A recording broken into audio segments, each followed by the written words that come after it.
అరుణ్ కుమార్ గారు, ఎట్లా అంటే హైకోర్టు సుమోటోగా స్వీకరించిన తర్వాత కేస్ స్టెప్స్ ఎట్లా ఉండబోతాయండి? డెఫినెట్ గా 4 వీక్స్ అన్నారు. 4 వీక్స్ లో కౌంటర్ ఫైల్ చేయమంటే ఒక సీనియర్ కౌన్సిల్ దాన్ని 3 వీక్స్ కి తగ్గించడం జరిగింది. ఆ రిక్వెస్ట్ మీద 3 వీక్స్ కి పోస్ట్పోన్ చేయడం జరిగింది కేసు.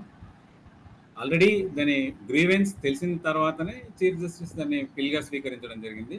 పిల్ 2 ఆఫ్ 2024 ఇది రెండో కేసు ఈ సంవత్సరం సుమోటోగా స్వీకరించిన పిల్లుల్లో. ఇందులో క్లియర్ గా భుజంగరావు స్టేట్మెంట్ ఉంది. ఈ రోజు అది కొత్తగా మే లాస్ట్ లోనో జూన్ లోనో వచ్చిన స్టేట్మెంట్ కాదు. అది ఏప్రిల్ 8 రోజు డ్రా చేసిన స్టేట్మెంట్ భుజంగరావుతో. దాన్ని కోర్టు ముందు ఫైల్ చేస్తే అందులో స్పెసిఫిక్ గా కన్ఫెస్ చేయడం జరిగింది Bhujanga Rao.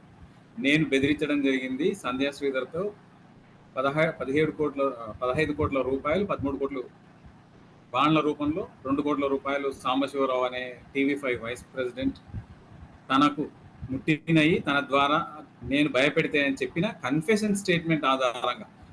Confession statement of a not only a accused, this accused is a previously worked as a officer, additional ఎస్పీగా పనిచేసిండు భుజంగరావు అనే వ్యక్తి ఆ ప్రాంతంలో.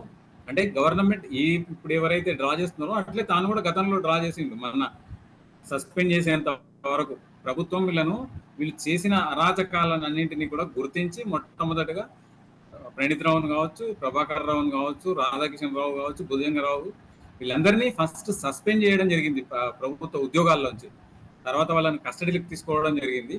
కస్టడీలోకి తీసుకున్న సందర్భంలో వీళ్ళు చేసిన కన్ఫెషన్ స్టేట్మెంట్స్ రికార్డ్ చేయడం జరిగింది. అందులో స్పష్టంగా బీఆర్ఎస్ తరఫున పనిచేసినాం, బీఆర్ఎస్ కొరకు పనిచేసినాం, బీఆర్ఎస్ ను మళ్ళీ అధికారంలోకి తీసుకురావడానికి పనిచేసినాం అంటూ ముందే ప్లాన్ చేసుకోవడం జరిగింది. వాట్సాప్ గ్రూపులు క్రియేట్ చేసుకున్నారు వీళ్ళందరూ కూడా.